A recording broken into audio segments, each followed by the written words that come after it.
Hi, wrestling fans. Thanks for clicking the dreaded D-Rose report. Got a lot of news, 2 days worth. Let's go. It looks like Kathy Cullens. Sound familiar? This is just an unbelievable paragraph I'm getting ready to read you. She's the mother of the Bella twins and an entrepreneur from Arizona. Anyway, she's engaged to marry WWE's John Laurinaitis. Anyway, her social media indicates that the two have been dating, and she's posted some photos that you can see her sitting next to him smiling for some unknown reason. Kathy is often shown with her daughters, of course, on the Total Divas, and she attends WWE shows whenever she can. As you can see, that she went out with Nikki Bella, John Cena, the People Power himself, John Laurinaitis, for her birthday and engagement dinner. Anyway, Hall of Famer Bret Hart did a Q&A on off the record Periscope account this week. And regarding his brother Owen Hart going into the WWE Hall of Fame, Bret said Owen should be in the Hall of Fame and is hoping he gets inducted. Is going to be happening maybe during WrestleMania week of WrestleMania 32 down in Dallas next year. Anyway, Bret said the induction is it's way overdue and is sorely disappointed if it don't happen then. But anyway, he said Bret also said he's looking forward to WWE's upcoming Owen Hart Heart of Gold DVD, but said that he has reservations because it feels like it was too controlled with WWE kind of tiptoeing around, so they don't offend Owen Hart's widow Martha. Well, he said Bret said Martha had made an ass of herself and pissed him off, and he believes that Martha has done more to erase Owen's legacy and career, and doesn't want today's fans to enjoy Owen Hart for whatever reason. And he said Martha is very anal about not getting over what happened to Owen. It'd be hard to get over, but my gosh, that's been how many years ago?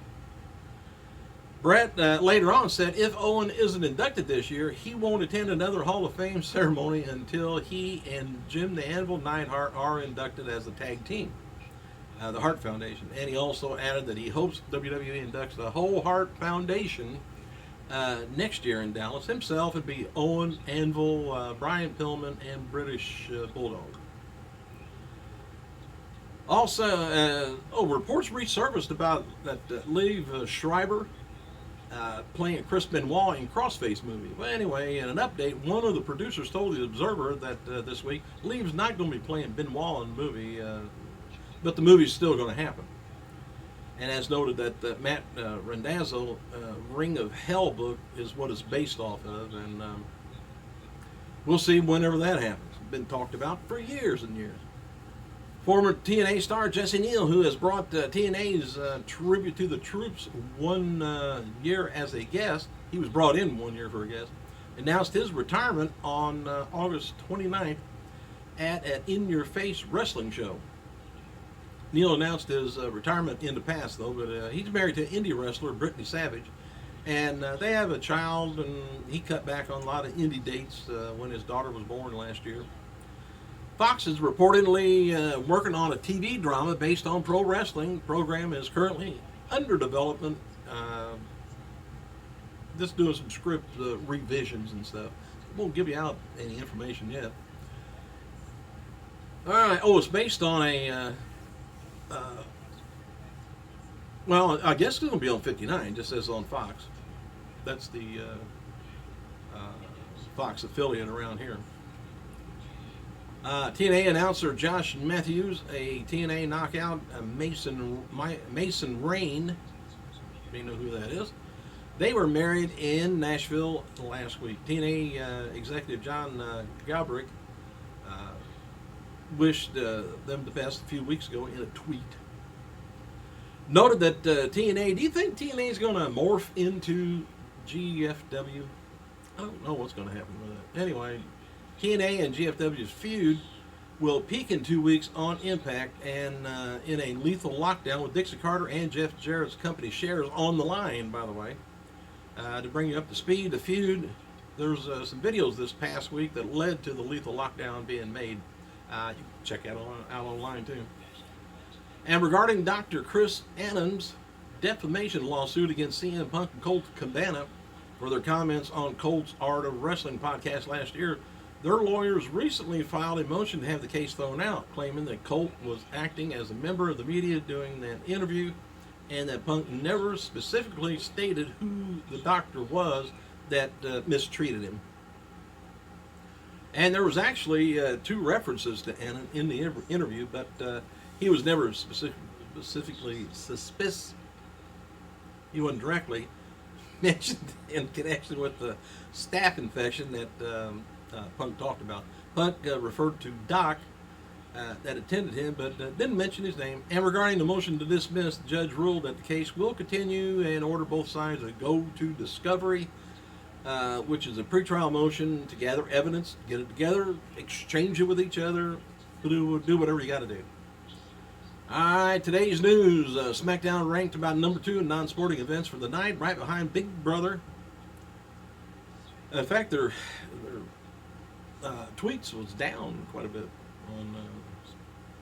on the media. Anyway, regarding, there's been speculation. I haven't heard anything really about this yet, but there's been speculation of Rey Mysterio about he may be returning to WWE. Well, anyway, Wrestling Observer notes that both Mysterio and Alberto El Patron, or Alberto Del Rio, two of the same guys, aren't looking to return unless they can get a reduced schedule, as they're doing very well working what they want to do, and that's independent shows. They're in demand. And noted Steve Austin, he's going to be, will interview Edge and Christian on the network after Monday's Raw in Baltimore. And they're asking for fans to submit their questions via Twitter hashtag Stolen Cold Podcast.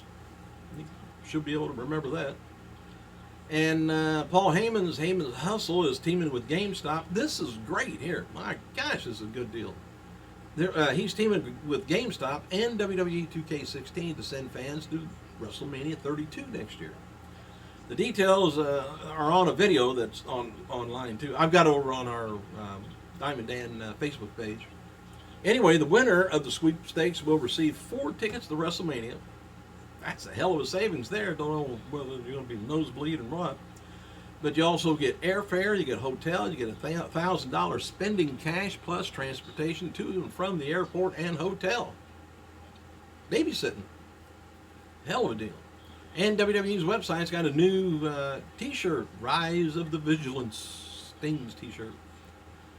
And WWE's Intercontinental Champion Ryback, he's been taking boxing lessons from pro boxer Ramon Montano. And next episode of Culture Shock with Corey Graves is going to be airing after the network, or after Wednesday at 4 p.m. on the network. What else have I got here? Multiple sources have confirmed that Kane is going to be next Monday's Raw in Baltimore, as will Sting. No word yet whether Kane is going to be returning to TV on Monday, but as far as I know, it's something in the works for him there. Xavier Woods, 29. Awesome Kong, 38 today. As seen on last night's SmackDown, the Wyatt family versus Roman Reigns and Dean Ambrose is on for the Night of Champions. The match should be officially announced on Raw next Monday. And for the second week in a row, looks like WWE is bringing Sting in after he wasn't originally scheduled. Creative plans changed Thursday, and Sting will now be appearing on Monday's Raw from Baltimore. As noted, Tough Enough finalist Amanda was at attendance at last week's TV taping down in Florida. She reportedly flew to Orlando from the SmackDown taping this week, perhaps to train maybe some at the Performance Center too. Global Force Wrestling's Jeff Jarrett reportedly in the UK last week negotiating what may be GFW's first TV deal for that market. GFW is expected to make announcements next week and could be their first international TV deal. I got a call, so hey, thanks for clicking, you guys. I gotta go.